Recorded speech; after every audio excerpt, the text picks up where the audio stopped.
Next on ReachMD, Voices from American Medicine, featuring perspectives, challenges, and triumphs from physicians currently in practice in the front lines of healthcare.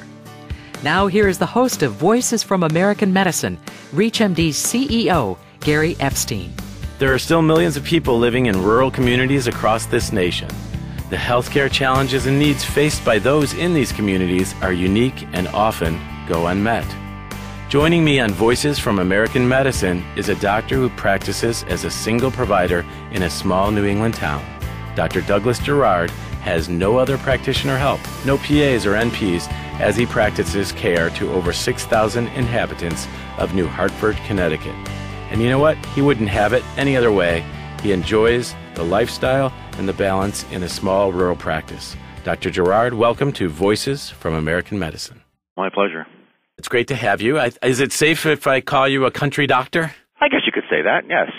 New Hartford is located about 20 miles west of Hartford, Connecticut. It's up in the hills of Connecticut, the northwest corner. I guess you could call it the country. There's plenty of open land. The smallest building lots are 2 acres with plenty of open space around. So it's certainly the country. I grew up on Long Island, and my in-laws used to come up and think I lived in the middle of the sticks. So tell us a little bit about your practice, the kinds of patients that you see in the practice, and how it feels different than what folks might be seeing in a large urban center.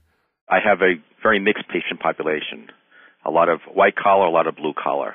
I have farmers, and I have executives that go out to work in Hartford. The patient mix is predominantly third-party insurance. There is a fair amount of Medicare, as any internist would see. Minority-wise, very slim in this area, unfortunately. I do not see Medicaid patients, unfortunately, because of poor reimbursement for many years. But other than that, it's a mix as any internist would see. How did you decide to get to this type of practice versus others? What caused you to seek out a more rural-oriented community and practice in the way that you are, kind of like a country doctor in the sense that you don't have a big staff and you're really engaged with your patients in a different way? Right. I did my residency and internship at UConn Health Center. And on those few hours I'd get off each week, one of my first things to do would be to get out of town, and my wife and I would often head out to northwest Connecticut to hike a piece of the Appalachian Trail or something like that. And I said, boy, wouldn't this be a beautiful area to practice in? Sure enough, as I left residency, I joined my 2 partners at that time who had left the year before I did and set up a practice out here, and I joined them. So it's for geographic reasons as well as just the lifestyle. What about it has been sort of unique or special? Do you have memorable patient stories and that you can share at least? Or there are many memorable patient stories. I can think of a couple, specifically some new patients that I acquired over the years. Back in my initial years of practice, my partners and I were really the only internists that were doing critical care type medicine at a very small community hospital. And at times in the middle of the night, the person who would be covering the ER would be an orthopedic resident who wasn't probably the most comfortable person to be taking care of cardiac cases that came in. In fact, I can remember at times the police chief would bring a cardiogram to my door in the middle of the night and say, hey, what do you think of this? And I'd wander down there and, oh, hey, Jerry, how are you? And I'd read the cardiogram. Well, there was one night where I got a call that was a patient coding in the ER. And as I would do at that time, I jumped up, put my clothes on, got my car, and we could say, I guess it's safe to say at this time, broke many speed limits in getting to the hospital, including red lights and things like that. Well, unfortunately, in a road nearby me, a cat ran out in front of me, and I hit this cat. Well, because of what was going on in the hospital, I couldn't stop looking at the cat, went to the hospital, stabilized the patient. On my way home at 3 o'clock in the morning, looked all over for the cat and couldn't find it. Said, oh, boy, this is not going to be good. Next morning, I'd gotten up and going back to the hospital for rounds, noticed there was a woman sitting in the back of a hatchback car in front of me, and she looked kind of old to be sitting in the back of a hatchback. Wasn't a kid at that time. I noticed she was looking in a box. I said, uh-oh, I'll bet I know what's in that box. I followed her down to the main street, turned left, and went to the local veterinary hospital, and sure enough, she pulled in there. I got out of the car and said, you don't have a cat in that box, do you? She says, yes, it was injured. I had to confess at that time that I hit the cat, told her the circumstances, and apologized. Subsequently learned that the cat had to be euthanized. Well, years later, I'm sitting in my exam room, and there was a new patient sitting in front of me, and I said, so how'd you come to find our office? I was trying to find out where she was referred from. She says, well, many years ago, you ran over my cat. And I thought you were very sympathetic at that time, so I said, well, do you have any more animals you want me to run over? Those are the kind of stories you get in a small town. Well, and I think it sounds like you really get to engage and get to know your patients, both when, I guess, they're sick as well as healthy. I imagine that's one of the things you enjoy most about the practice. Patients are friends and neighbors in my practice. Many neighbors. In fact, just this morning I had 2 people live in my street coming to my practice. Trying to keep them separate and HIPAA violation material. It's interesting. Yeah. But I was looking and said, well, we just should have had a van come down here from my street and bring everybody down. And what happens when the practice actually gets full? There are times I've had to turn away patients, and it goes through cycles. When you realize that the next routine physical 1-hour appointment in the morning is next December, it's time to stop taking new patients for a while. It's not fair to have your practice so busy that you can't spend the time that patients have come to expect over the years and you spend with them. I don't see patients every 5 minutes. I only see 1 patient at a time. I use 1 exam room. I don't have 2 exam rooms. As you mentioned in the beginning, there are no other PAs or nurse practitioners or anything with me. So at times you have to turn away patients, and at times you can take them on an individual basis. And you mentioned earlier that because of the situation with Medicaid, you don't see Medicaid patients. What do those patients do in your community? There are other providers in a neighboring town that do take Medicaid, although that's becoming more and more difficult to find as well. There is a community health clinic in the next smallest city nearby, which is about 10, 15 miles from my office, and they do see that too. And obviously those doctors are funded by federal dollars. They don't have the same pressures that you face in an individual practice. If you're just tuning in, you're listening to Voices from American Medicine on ReachMD Radio, the channel for medical professionals. I'm your host, Gary Epstein, and joining me today from New Hartford, Connecticut, primary care physician Dr. Douglas Gerard. Dr. Gerard, I imagine that you have to have kind of a unique and special relationship with sort of regional healthcare community as you're almost air trafficking patients to specialists and those in the community hospital. Tell us a little bit about that kind of interaction. When I first went to practice, there was a small hospital located just a few miles from my home. And that, unfortunately, because of reductions in total inpatient population, due to changes in technology, insurance pressures, things like that, that hospital eventually closed. We then had our patients go down to the next closest hospital, and that hospital was more of a travel for me. There were subspecialists on the staff at that time. There was a cardiologist there when we first started using the hospital, and now there are several, both very competent cardiologists. There's gastroenterologists, there's hematology oncology team. So those support services are available. I use the hospitalist system there.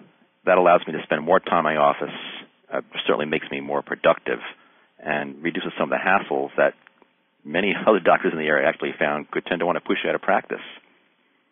I cover myself in the evenings, that term 24/7.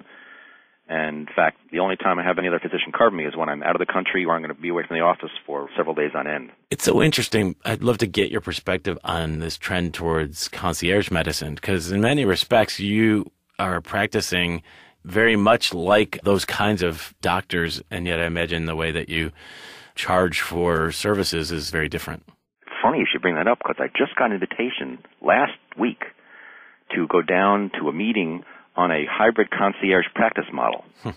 And I went to their website and read about it, and I looked at it and I said, this is everything I'm doing now. 1 hour with a patient. Patients can call you after hours, though they usually don't.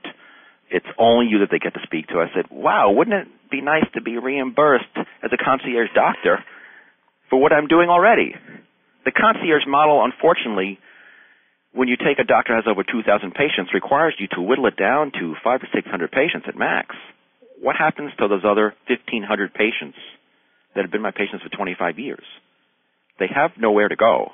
It's just not fair. It's not morally proper to just discharge them because you want to have a better lifestyle and make more money. Well, and it's interesting that you're able to accommodate, and I imagine it certainly makes a 24/7 kind of work life, but it's interesting you're able to accommodate as many patients as you do. You haven't whittled it down, and you're still managing to provide that kind of care. I also have plenty of time for myself. I could continue doing what I'm doing for a long period of time. Have electronic medical records played into the practice, and how have you integrated that?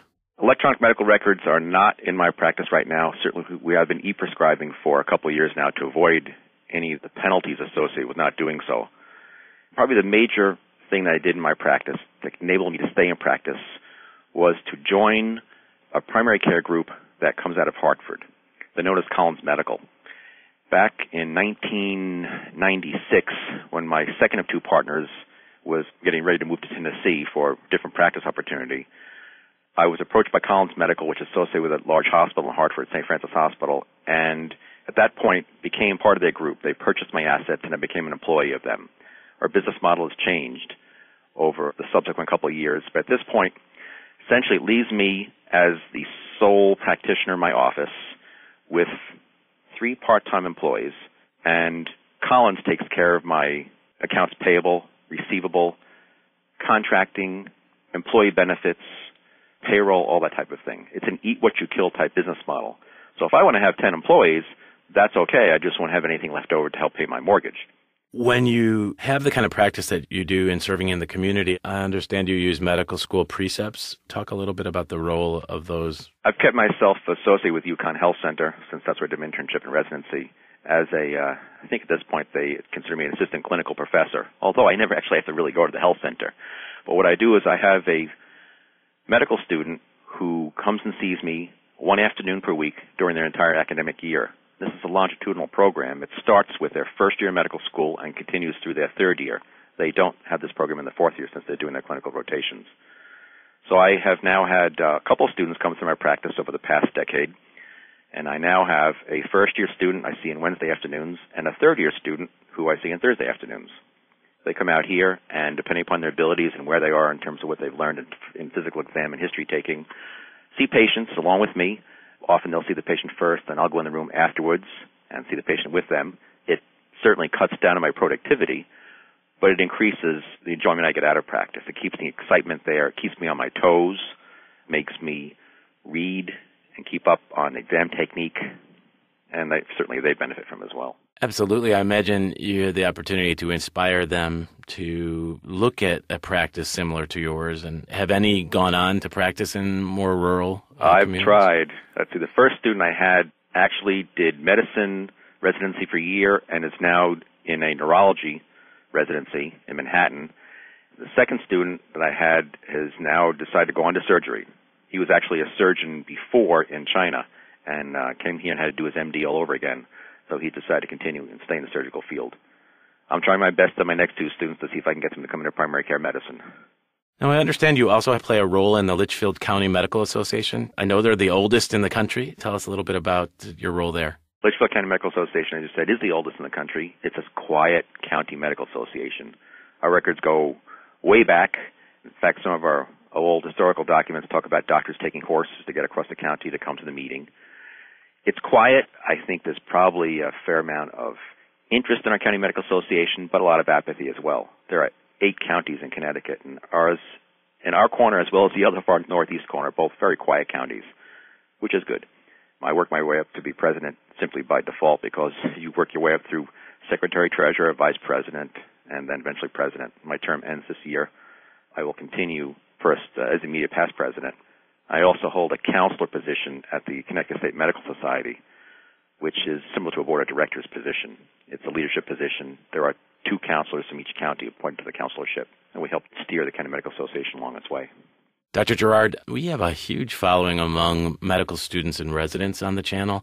They're very loyal listeners, and if you had the opportunity to kind of talk to them, as you do by virtue of being on the channel, what would you tell them about considering a career in primary care medicine? I think the value of primary care medicine over some of the other specialties is a longitudinal relationship you develop with a patient. I found myself enjoying emergency room medicine and some of the other more intense specialties, things that include procedures. But I always found myself trying to look for the follow-up, especially after someone you saw in the ER was admitted and say, whatever happened to that guy? And you'd wander up to the medical floor a day later and try to find them. At that point, I realized internal medicine was the thing to do, and primary care in general. Certainly have opportunity as an internist, but there are other ways to do primary care, especially as pediatrics or family practice, that type of thing. I'd like to thank my guest today, Dr. Douglas Gerard, a primary care physician in solo practice in rural New Hartford, Connecticut. I also like to thank the Connecticut State Medical Society for nominating Dr. Gerard to be interviewed today. Dr. Gerard, thanks so much for being a guest on Voices from American Medicine. All my pleasure. You've been listening to Voices from American Medicine on ReachMD, the channel for medical professionals, featuring perspectives, challenges, and triumphs from physicians currently in practice on the front lines of healthcare. Voices from American Medicine is hosted by ReachMD's CEO, Gary Epstein.